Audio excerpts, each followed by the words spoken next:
I'm very proud of the culture that we have at Amazon. A former worker at Amazon's Swansea warehouse has told BBC Wales the staff are treated like robots. If you're giving a great customer experience, the only way to do that is with happy people. Workers are so pressured to meet targets that they're forced to urinate in bottles.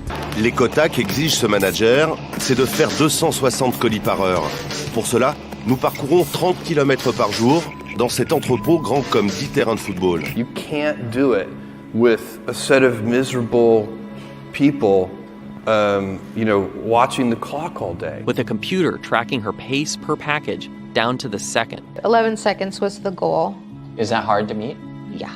I like to use the phrase work-life harmony. For staff, it means no guaranteed set hours or job security and shifts that can be cancelled at the drop of a hat. You go in and then they say to you, don't come in tomorrow. So there's 10 hours I've lost. I don't believe that we need a union to be an intermediary between us and our employees. Amazon remains non-union, in part by training its managers how to handle union efforts, like in this video. We do not believe unions are in the best interest of our customers, our shareholders, or most importantly, our associates. You will learn about the warning signs most commonly associated with early union organizing. Factories in Bangladesh with documented unsafe conditions, in theory, should be barred from accessing much of the US and European retail markets. But many have found a back door through Amazon.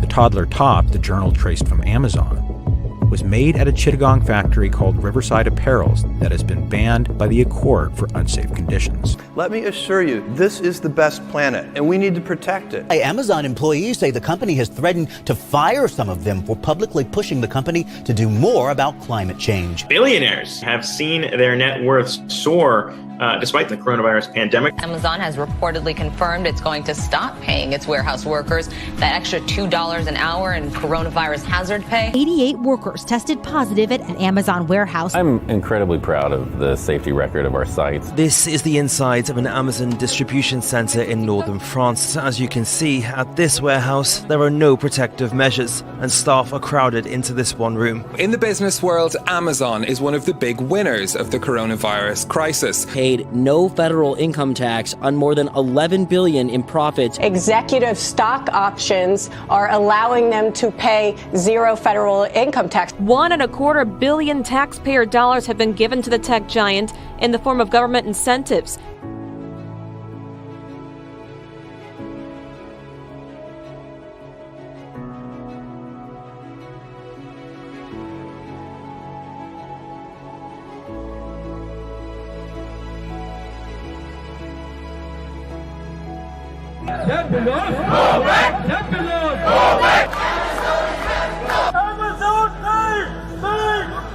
We want Amazon to respect us, to listen to us. You have no place in India and we will not let you here. In France, a dispute with workers over safety conditions at their warehouses has seen the company shut down operations here. They took Amazon to court on health and safety grounds and won. You're going to be standing out here until we get a solution.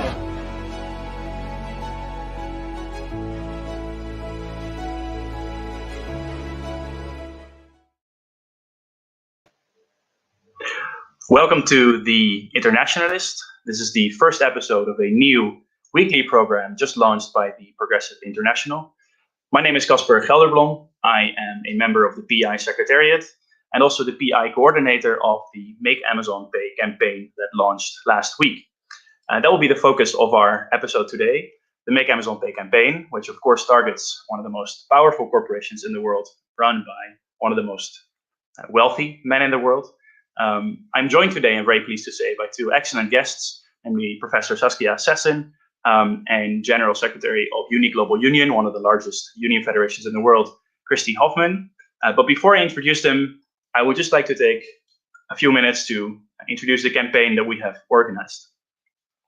So as I mentioned, our coalition to Make Amazon Pay went live last week, and it brought together over 50 unions, environmentalist groups, and social movements from all over the world who formulated a set of common demands. And those common demands revolved around three dimensions: making Amazon pay its workers, making Amazon pay for its climate impact, and making Amazon pay back to society, paying for the impact it has had on the public institutions that underpin our democracies, first and foremost, by paying its taxes, but also by respecting citizens' rights and by acknowledging its debt to society, from whose work and wealth it extracts. On Black Friday, we saw this coalition go live, and what we saw was that this coalition has given rise to its first planetary mobilization. It represents, all in all, over 200 million workers and activists all around the world.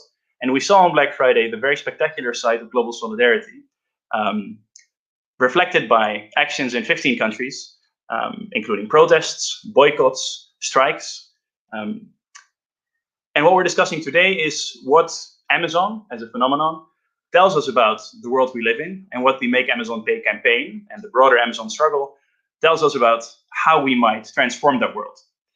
Now, as I said, I'm very pleased to be joined in figuring out how exactly we should understand Amazon and the Amazon struggle by two excellent guests, the first of which is Christy Hoffman. Christy Hoffman, as I mentioned, is the General Secretary of Uni Global Union. Hi, Christy, great to see you. Hi, great to be here, Casper. Thanks for the invitation. You're most welcome. As I mentioned, Christy Hoffman is the General Secretary of Uni Global Union. She thereby leads the Global Union Federation for the services industries, which represents all in all over 20 million workers in 150 countries around the world.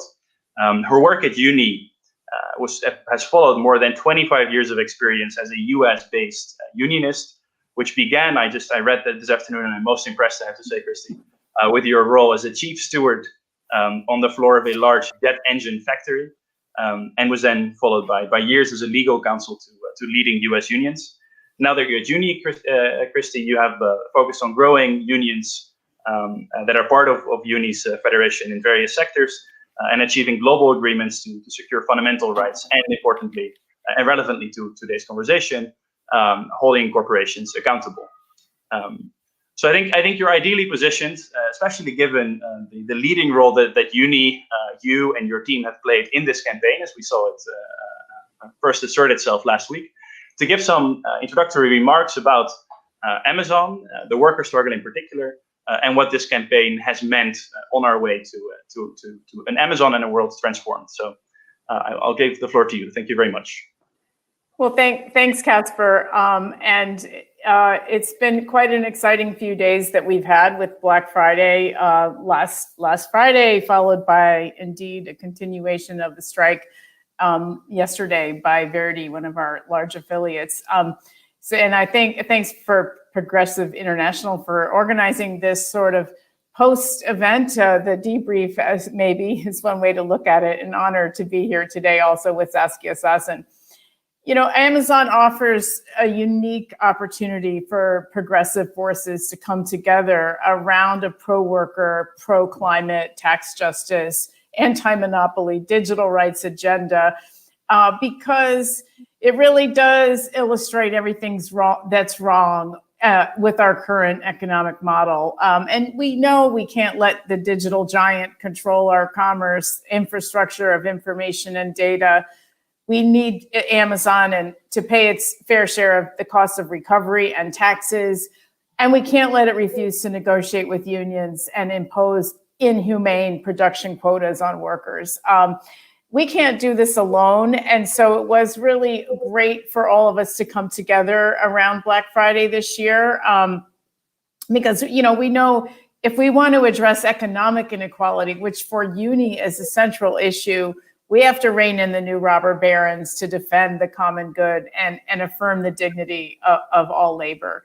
Now, I just want to say a few words about the Day of Action, because we were so excited to see workers, starting with the East, of course, express their solidarity with this campaign in different ways. So starting in the early morning in Australia, where unions from the warehouses there had been in the past protesting and negotiating with Amazon even to move some of the casual workers to become permanent employees. They were out there protesting early, you know, for us, of course, in Europe. And then we moved into the Philippines, where we saw organizing with our friends Bien around the call center workers, Amazon garment workers in Dhaka, Bangladesh, standing up up on behalf of the supply chain. And then, of course, as dawn broke in Europe, the thousands of Verdi members who were striking in different facilities around Germany. You saw so much of this. You saw some of this, I think, in the film, and I love the film. It really captures a lot of my message today.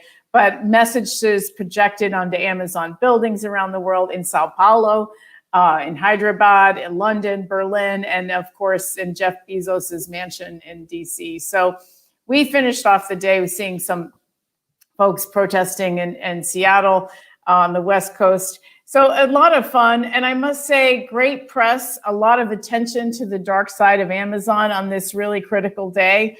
And many of our unions were holding internal events, webinars, broadcasting out to their broader membership. In fact, I went to 3 about, what does it mean to have Amazon in your market? What does it mean for your jobs? What does it mean for the competition to Amazon? Because remember, we represent also commerce workers. So the workers who work at the Carrefour or the Metro or the, any grocery stores, and they're competing with Amazon, and they care about what happens to the Amazon workers. That's for sure. I wanted to talk about some of the issues that motivate workers around Amazon, starting with this issue of pay.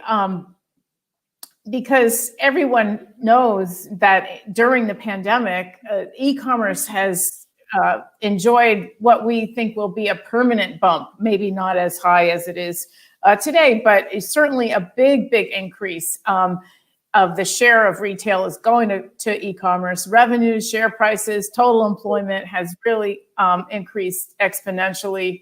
And the growth made Jeff Bezos the richest person in modern history.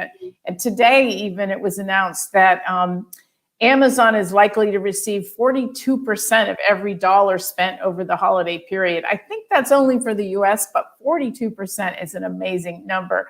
So how much of that ends up in the worker pockets?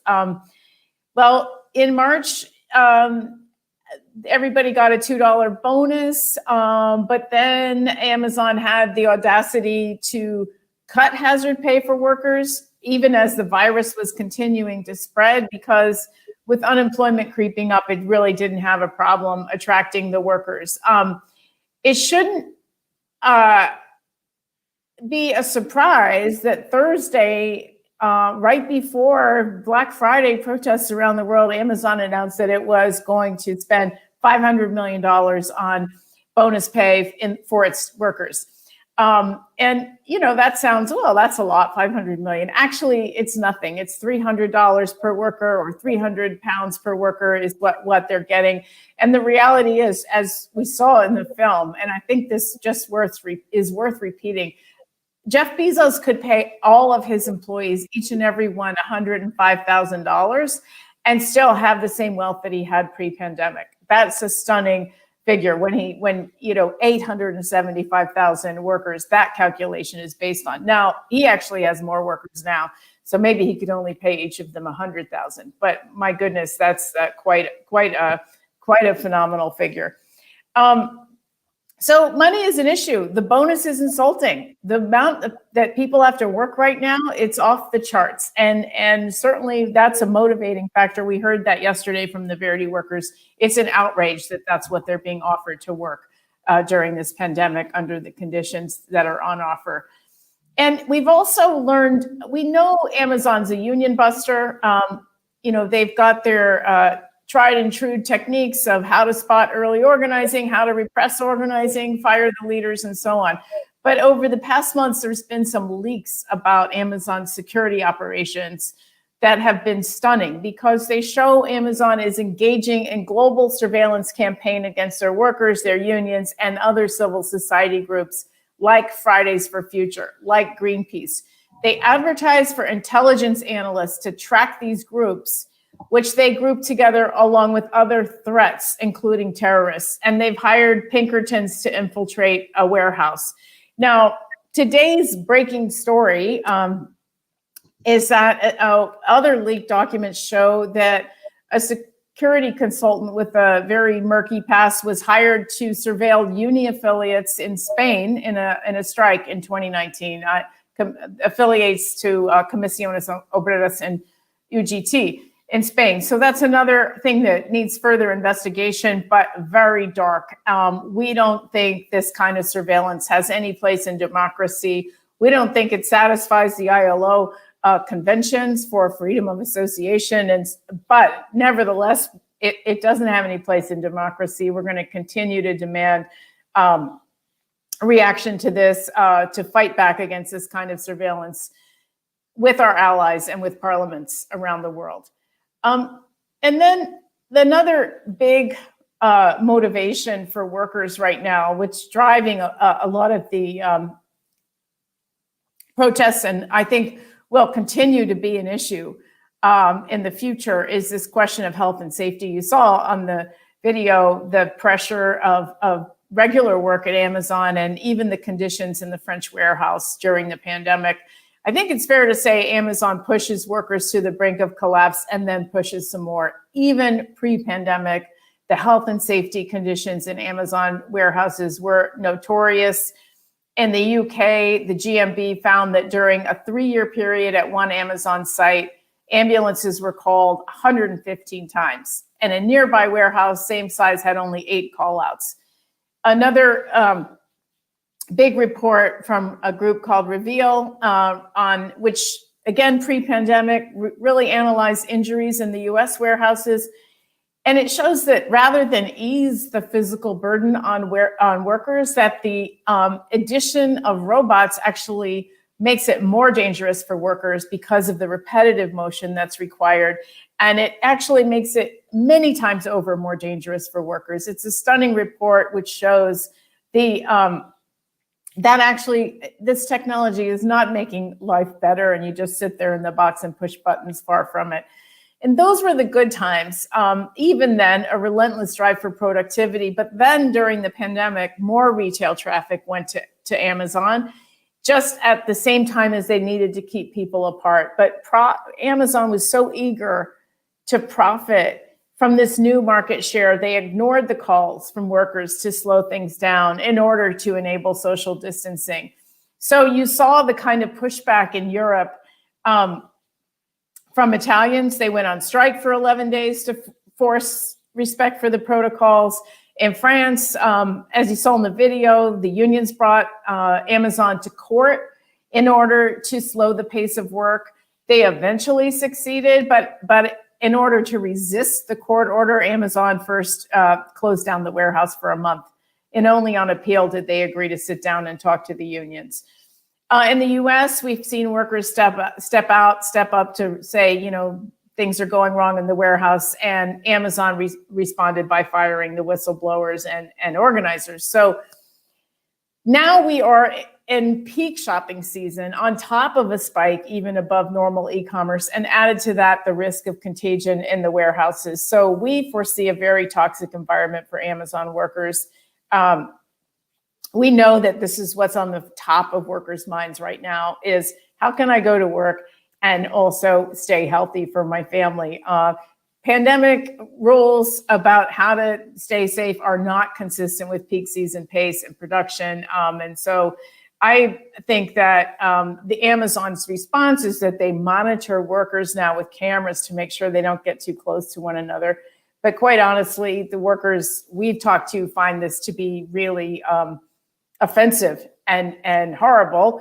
It's not a workable answer to the crush of work that we anticipate for the next couple of weeks. So we think we'll see more in this arena of more workers and unions fighting out, speaking out and fighting back.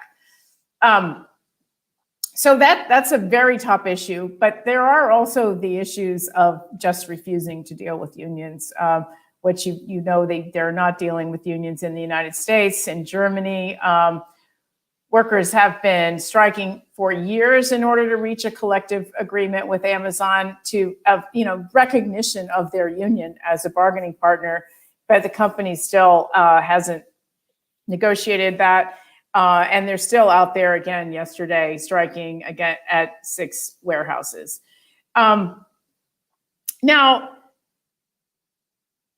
I think, that's a good sort of roundup of the worker issues. Not having a voice, not having collective bargaining except where it's legally required, through sectoral agreements, as it is in France and Italy and Spain. Amazon's maintained a pretty strong rule against that. They'd rather pull out of their plans to open a second headquarters in New York than deal with the union.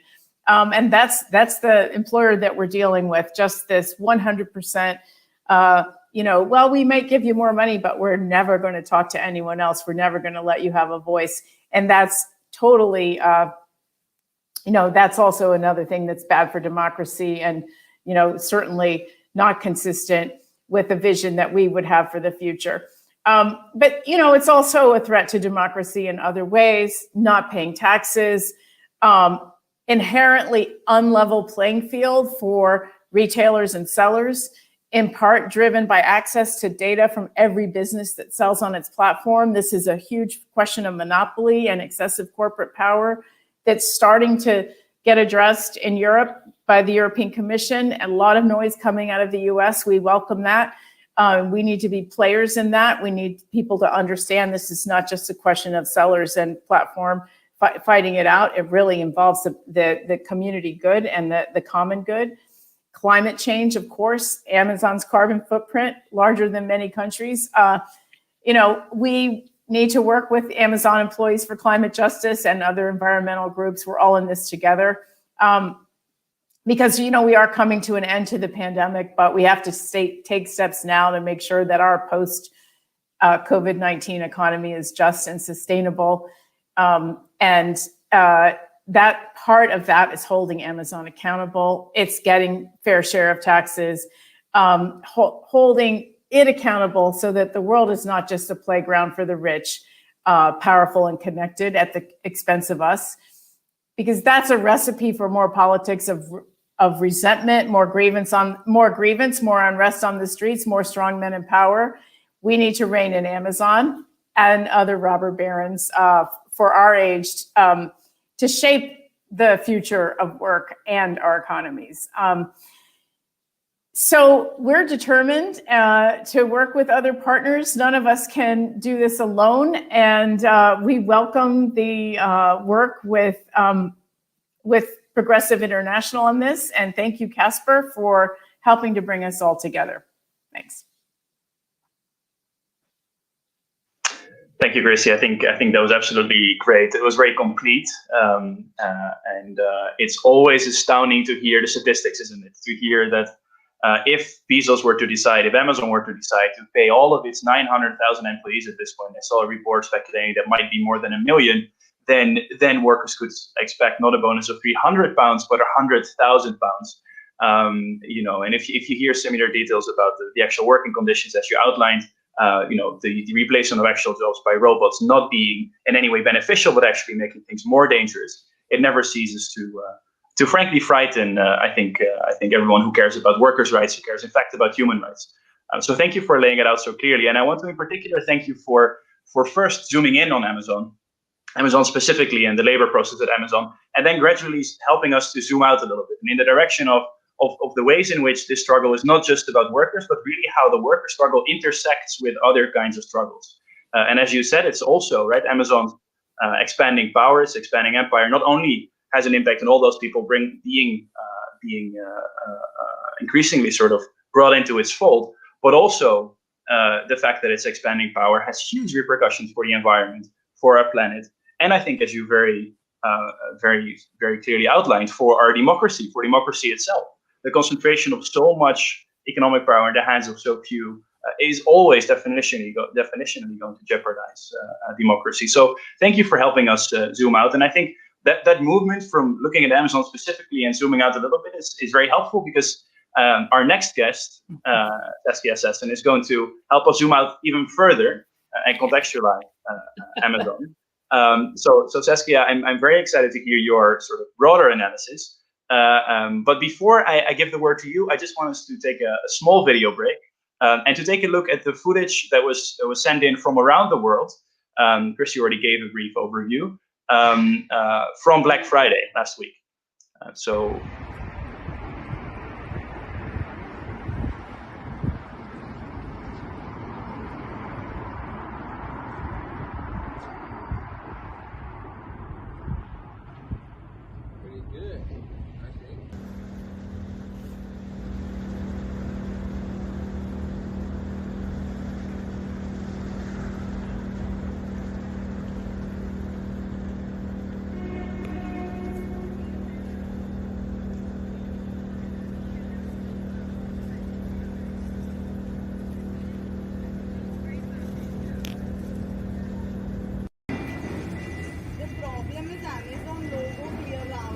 Yeah, it's come akkada. Aa building ni chesi వస్తుంది.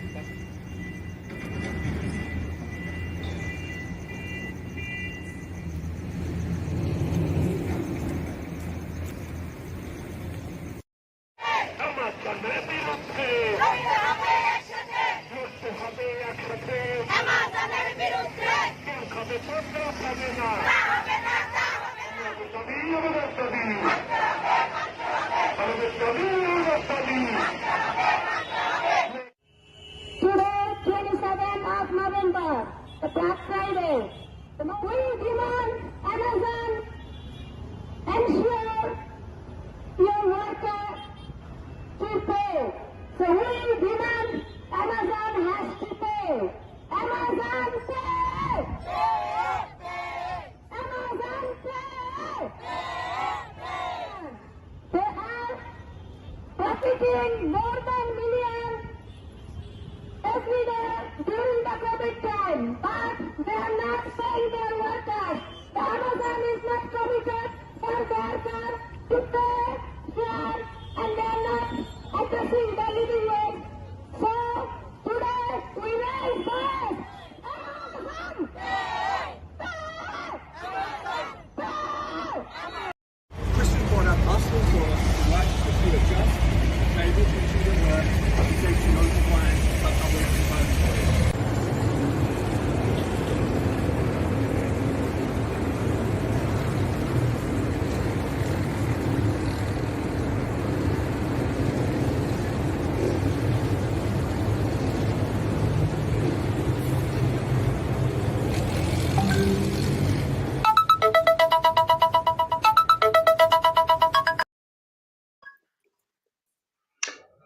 So, as we just saw, activists around the world literally turned the spotlight on Amazon buildings around the world. And so taking inspiration from them, this is the pun that I come up with when thinking of how to introduce you, Saskia. I now turn to your illuminating presence. Saskia Sassen joins us. She is a professor of sociology at Columbia University. She's written many books published over the course of the past decades, published in over 20 languages. And one of the most recent ones is called Expulsions, Brutality and Complexity in the Global Economy, which I think and fear fits today's topic quite well.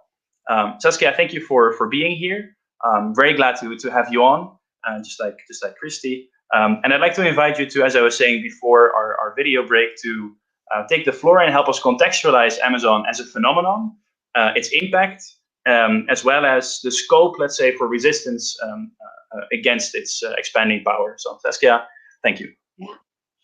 Well, it's really, I'm delighted to be here. And I was very grateful that I could hear Christy Hoffman describe, the situation. I do not really belong to a workers' union. I belong to a teachers' union. And that is quite a different world. Well, the first point I want to make is that Amazon is sort of exhibit number one. But there are, of course, many, many, many conditions that are not as major as Amazon. So Amazon actually reveals itself in the fullness of the grabbing that it does. And that is good for us, that it is visible. You don't have to, like I deal with high finance a lot. And with high finance, you have to explain so many things. And then half of the time, nobody understands it. Whereas Amazon, it's in your face. The products that Amazon produces are mostly products that small businesses used to do. And now it's all grabbed by Amazon and the small businesses die. Number two, what Hoffman so well described, the abuse of let's say the bodies of the workers. I mean, this is not just mental, the mental is there too, but the bodies of the workers. I mean, how is it possible? And then the discourse that he presents is a discourse, this sort of nice-ish, not really very nice, but sort of so soft-spoken. He doesn't ever say, oh no, those workers have got to, no. Everything is like perfect.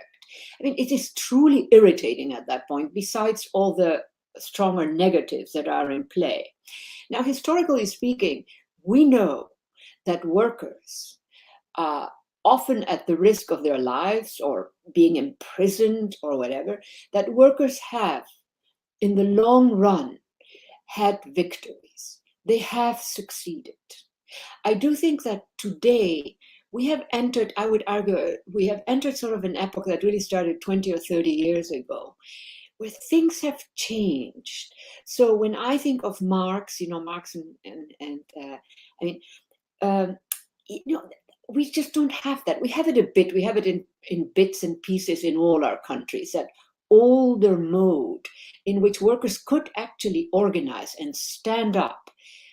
Amazon is elusive. Amazon, how do the workers even begin to reach, the higher levels? And then we have a media that is enamored with Amazon and all the, little additions that happen every year, etc., etc. So it is really a tough one. I am absolutely grateful that there are people like Hoffman just now who really are in the battle of, exposing the abuses of Amazon, the unnecessary abuses. Bezos is so rich. Why can't he? You really have a sense that every little amount of money that he can add to his list and say, I'm the richest man, I'm the richest man, I'm the richest man, that's worthwhile for him. I stand back and I say, what kind of a micropsyche is this? The Greeks had this great term, micropsyche.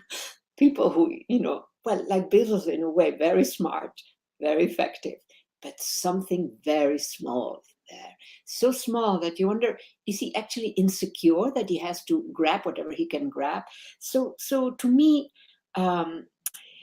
this is not like the typical economic history that we have known until, I would say, probably 20 or 30 years ago. Something changed, and it changed. When in complex systems, when profound change happens, it is not always self-evident. It is not always immediately visible or in a way that you can understand it. I think we entered a new epoch about 30 years ago, when a lot of the options that workers had, or that those who wanted to support workers, that kind of stuff, a lot of those options began to die. And there is a sort of one way in which I think about it is there is an intermediate domain that emerges very forcefully, which also means that the worker and the employer really rarely communicate. The workers cannot stand in front of the employer and tell the employer,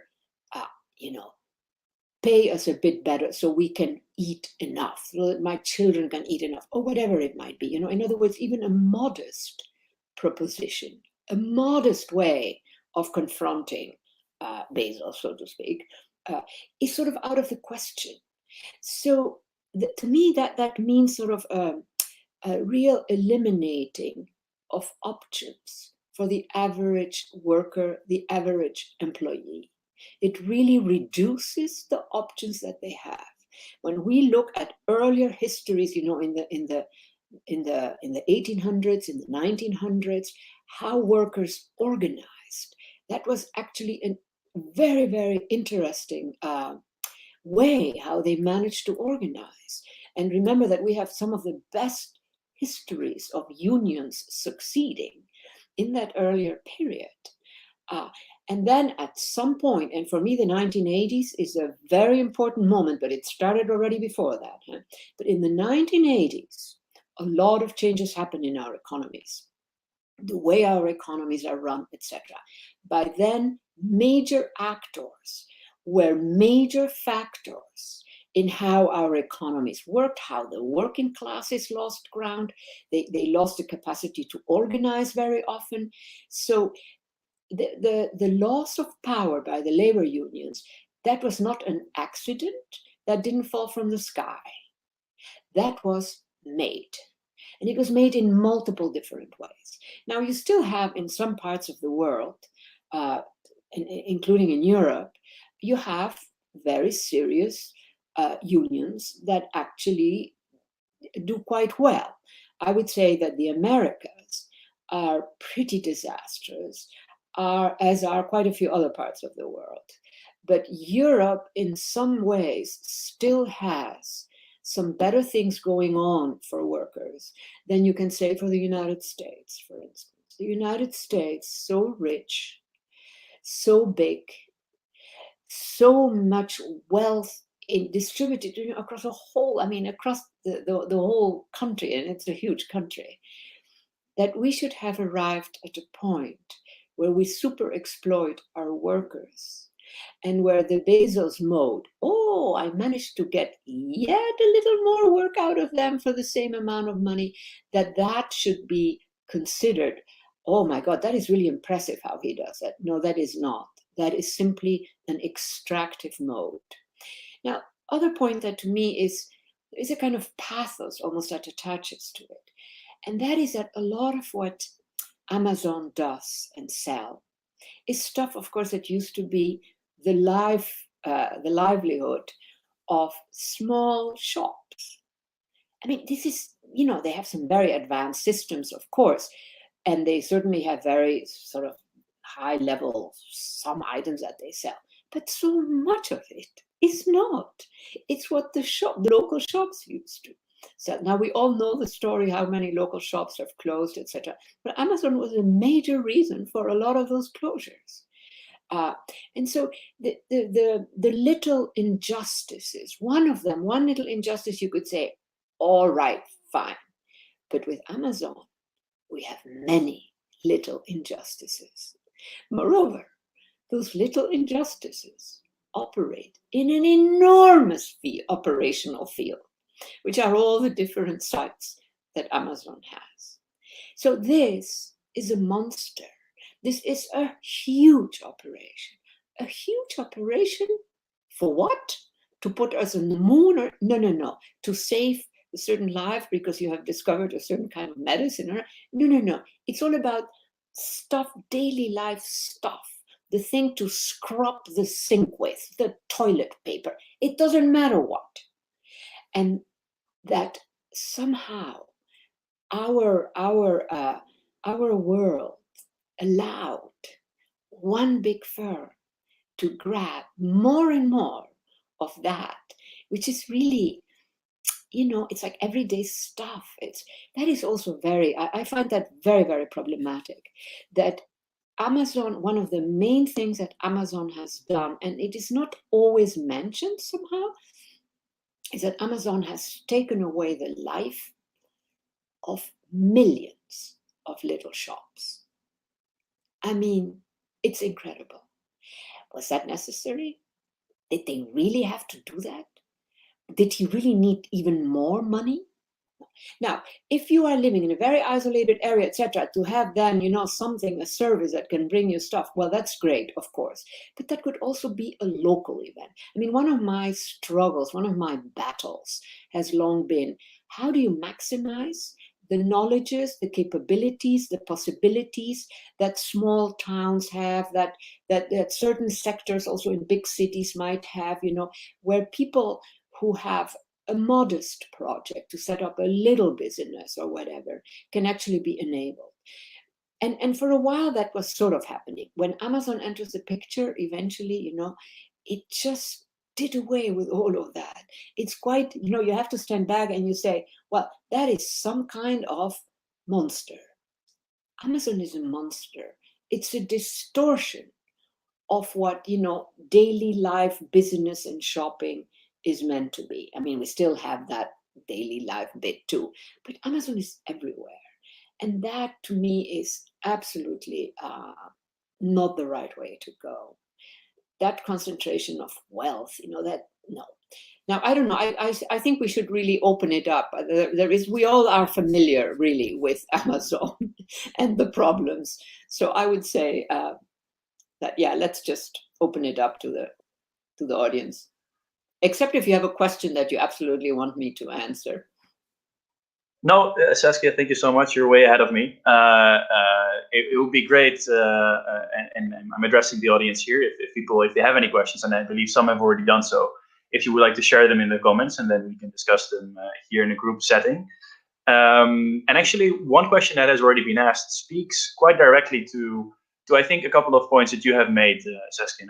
I'd very much like to get both your thoughts on this. I think you have identified quite forcefully Amazon as this monster, right? That seizes more and more, brings more and more into its fold of what used to be traditional retail, busyness, daily life as we've known it for centuries in a way.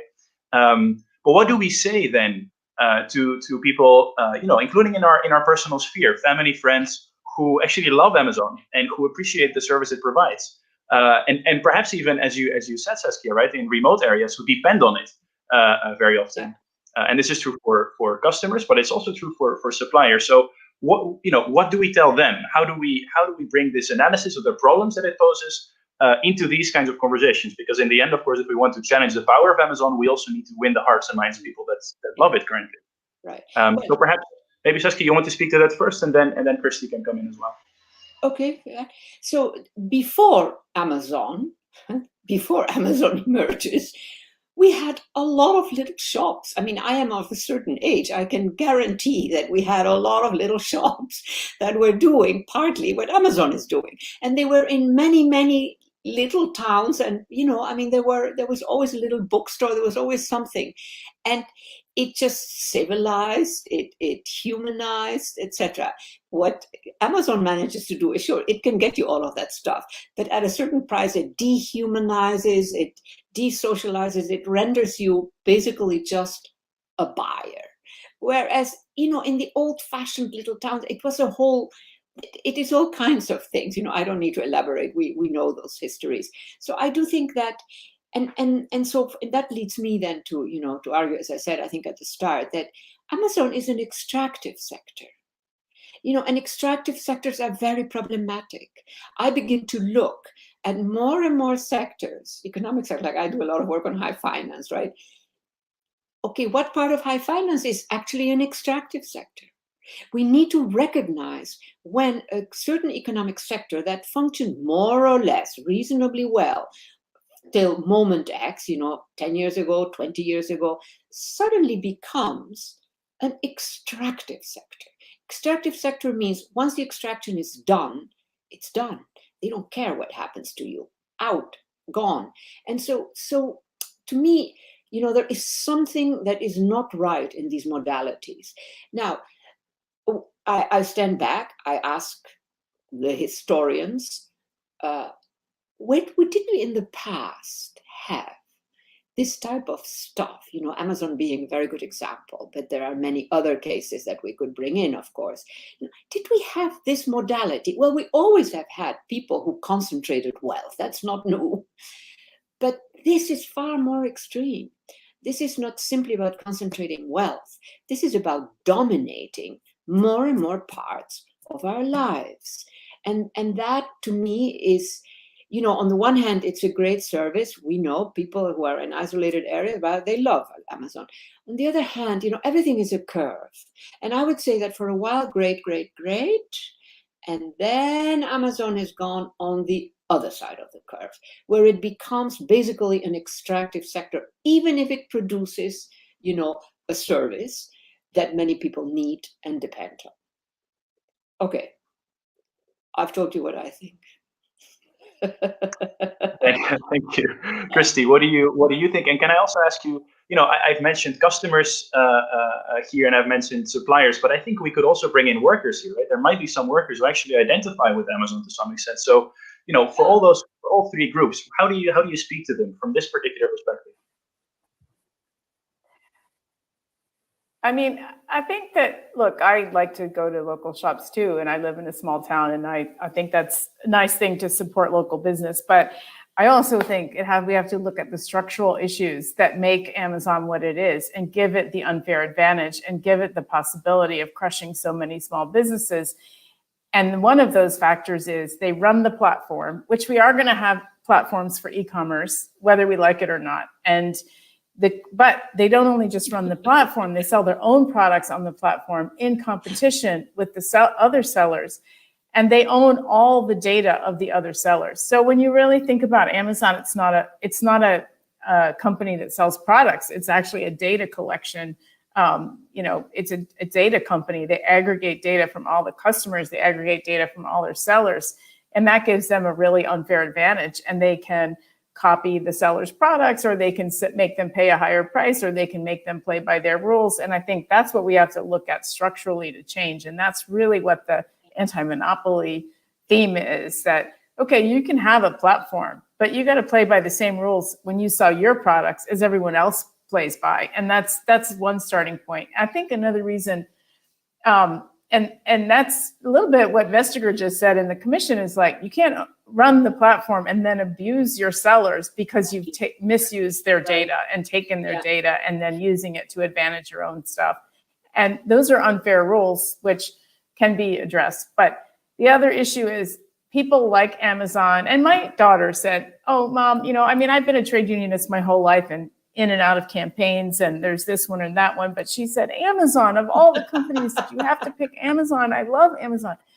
And does that mean I can't shop at Amazon? I said, no, it doesn't mean that. Okay, we're not calling for a boycott of Amazon. Yes, it's nice to support your local businesses and communities. We're not calling for that, but we are calling for Amazon to pay their fair share. And that's why the slogan is perfect, because it's not, some people like Amazon, not only because of the choice, but also because it's so fast. You can get it next day, you can get it 2 days. Is that really a sustainable model? Is that good for the climate? Can you afford to have all the streets of cities clogged with last mile delivery vehicles that could be, all different companies or individual self-employed people delivering these packages? It's congestion. There's fair treatment of these delivery drivers and warehouse workers. What's the human cost to get a package to someone within 1 day? And what's the cost to society on many, many levels? So I think you have to factor out some of the elements that make Amazon popular and then make sure they're paying their fair share. Is it fair that they intend to operate at a loss, to lose money in Europe when they're competing with other stores that have union workers, that have decent pay and conditions, who have to actually earn a profit in order to stay in business? Is that fair competition? And once you really factor out some of the things that make Amazon so competitive, I still think there will be a need, e-commerce is here to stay. We're not trying to roll that back, but it needs to be on a fair, basis. And we would be in trouble with workers if we said we want them just to shut down. The workers aren't really saying shut down Amazon. They're saying, give us a fair share of the cost and make it so that we're not wearing out our bodies. Give us a fair share of the profits, not the cost. But we don't want to be just disposable and we can last a year and then we quit. And that's another factor for workers. But I do think that the critique of Amazon of driving out the booksellers, for example, driving out businesses only to come back in and open up their own bookstores and open up their own, that is really a question of how do you regulate that industry, and they shouldn't have such an advantage through data. And we need to also say they're not just in e-commerce anymore. I mean, they've expanded into finance, they're going into healthcare. It could be that Amazon knows everything about you at some stage. When's the last time you bought an undershirt and maybe you need some more, and they send you a message and they know all your sizes and preferences and the books you read and the medicine you take. And this is the world we're headed towards with the current model. The one thing where I say good that Amazon exists is how visible it makes the grabbing operation. You stand back and you say, my God, any item can be transformed into something, you know, that then you sell in the millions rather than whatever, you know, the hundreds. I mean, that is quite astounding. So the visibility of the thing itself, I think, is also something that I'm hoping that many people are really picking up on, you know, and at what point, you know, I always think that everything is a curve. And at what point, okay, great, we have it, all of that. But at what point are we on the other side of the curve? You know, where the advantages are more dubious, the costs, I don't mean the cost in terms of money, but what it costs, you know, the destruction of little shops, etc. Because at the beginning, when Amazon first appears, everybody said, oh, great, fantastic. But now they are horrified when the little bookshop closes, when the little that other one, you know. So we are on the other side of the curve, and that is not a great side to be It on. certainly is not. And I think you're absolutely right. I think it's becoming increasingly obvious to a growing number of people that we have now arrived at the wrong side of the curve. And I think the past 10 minutes, I think we've spent talking about the problem analysis, right? And what's wrong with Amazon and the various ways in which it is, you know, increasingly bringing into its power expanding spheres of economic life and social life, and why that is problematic, as well as how do we bring that to people's attention. And I think a question that was asked in the audience that I think is really important here, and it also really goes to the heart of our campaign, and that Christy already touched upon when you referenced Vestager, the European Commission, and the need for regulation, is how do you actually, you know, with reference to the slogan of our campaign, how do you actually plan to make Amazon pay? So Christy has already sort of kicked us off with by touching upon some areas of regulation. I just want to bring in, because I'd love to hear first maybe what you think about this, Saskia, right? How do we concretely move from problem analysis to action?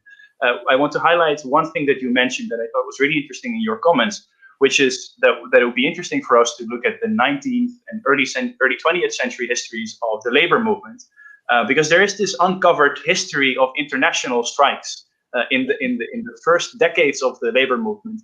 That I think in many ways, you know, Christy, having worked with Uniglobal, is really what I think we're aspiring here to. You referenced, Christy, yourself, right, that this campaign has tried to bring in workers from across the supply chain in one campaign, in one concerted effort to challenge Amazon's power. So, you know, what is the scope specifically, but also feel free to mention other things, for this internationalism in devising strategies to actually make Amazon pay? Yeah. Saskia, and then maybe Christy. Oh, you're asking. I thought we were asking. Well, that is not my forte. How do we organize to sort of, you know, put Amazon in its place, so to say? I'd really have to do some serious homework, you know. So, but you know, no system of power. That's always my fallback position. No system of power has lasted forever. Right. Why should Amazon? So I am sure the day will come when somehow the empire will sort of disassemble in bits and pieces, you know, and then many people will then be complaining, oh my God, we lost Amazon. Probably that would also be part of the event. But, you know, no, the real question is, I think, as I said, everything is sort of a curve. So is Amazon, my question is Amazon actually beginning to be on the other side of the curve? You know, that is what I am tracking. At what point are there alternatives that are emerging? Are people getting angry? I mean, the thing is, it's a very serious service. It really works. My husband gets something out of Amazon every day. I've been trying to stop this. You know, force him, you know, but but you know, it's quite amazing. But you know, when you look at the long histories, no formal system of power, whether it's little, Amazon is little, you know, system of power, no way compared to a country, has lasted forever. Why should Amazon last forever? So the thing that I'm really tracking is, are there any signals that tell me, aha, they lost that little bit? And, you know, are there problems? I mean, they really run perfectly. You know, that's the thing. They are really, very few people, I think, have complaints. So that is something, maybe one should work on that. Right. So what? I'm just being here. Right. Are there signs that the empire is crumbling, Christy? And if not, how can we create those signs, if you will? Well, look, the day of action is a sign right there. I think people are paying attention. We had a forum last symposium, we called it, last December. So 1 year ago, almost to the day, where we brought together people from across the spectrum of issues where people, care and where Amazon's doing the wrong thing. So data rights activists. So what can we do on data rights? They're really going to affect their business model. That's critical. Tax avoidance. All right. So now we need their taxes more than ever because we're trying to pay for recovering from a pandemic. So I think there's a lot of people talking about digital taxes right now and different tax models. It wouldn't only hit Amazon, but others like Amazon. And they make such a good example. So we look at digital rights, taxes, anti-monopoly, all these pieces that are part of the empire, and workers as well. Speaking up, speaking out more than ever before. I think the surveillance disclosures have been really powerful. And again, there was one today, and these leaks are going to come back to haunt Amazon. I think there'll be regulators taking a look at that in a serious way. We have a new president in the US. Hopefully we'll have a new labor law there that make it more possible for workers to organize unions. There's just a lot of pieces in the orbit of Amazon right now that are all kind of bearing down on the company. So I think that's all a good sign. Yeah. Absolutely. So I see that we are approaching the hour. I think this is a very hopeful note, Christy, to end your contribution on. I want to thank you for that.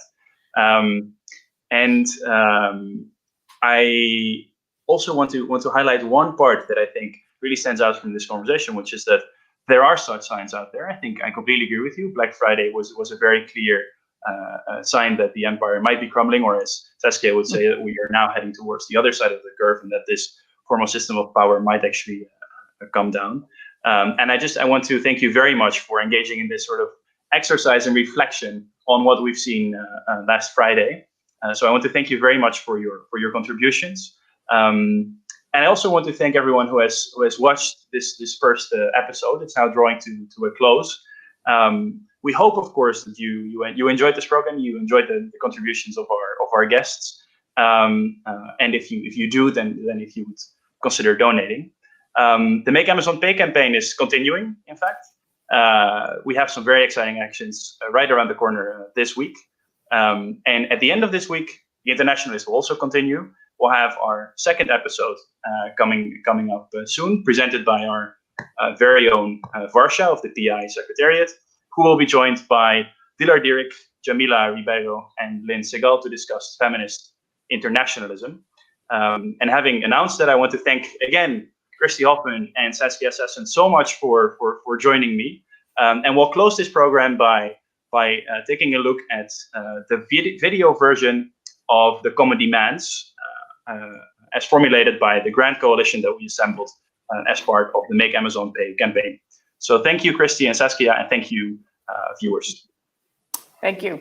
Very nice. Casper. We all know this is wrong, but it doesn't have to be this way. Amazon is one of the most powerful companies on the planet, headed by the world's richest person, CEO Jeff Bezos. Amazon treats its workers as expendable robots, reducible to their capacity to pick and pack under conditions that crush their souls and bend their bodies.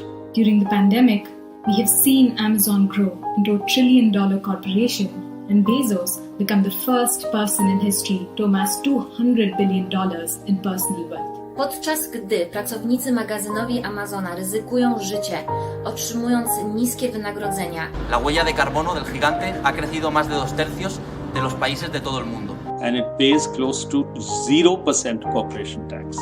Everyone knows this is wrong. Amazon's success will be impossible without workers, without public institutions, and without the environment. Amazon takes too much and gives back too little. It's time to make Amazon pay.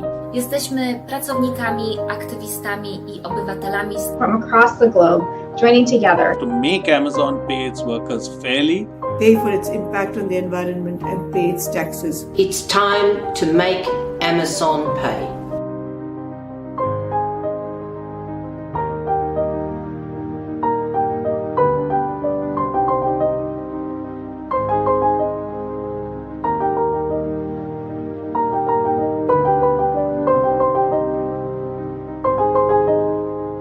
Join the campaign at makeamazonpay.com. Let's make Amazon pay.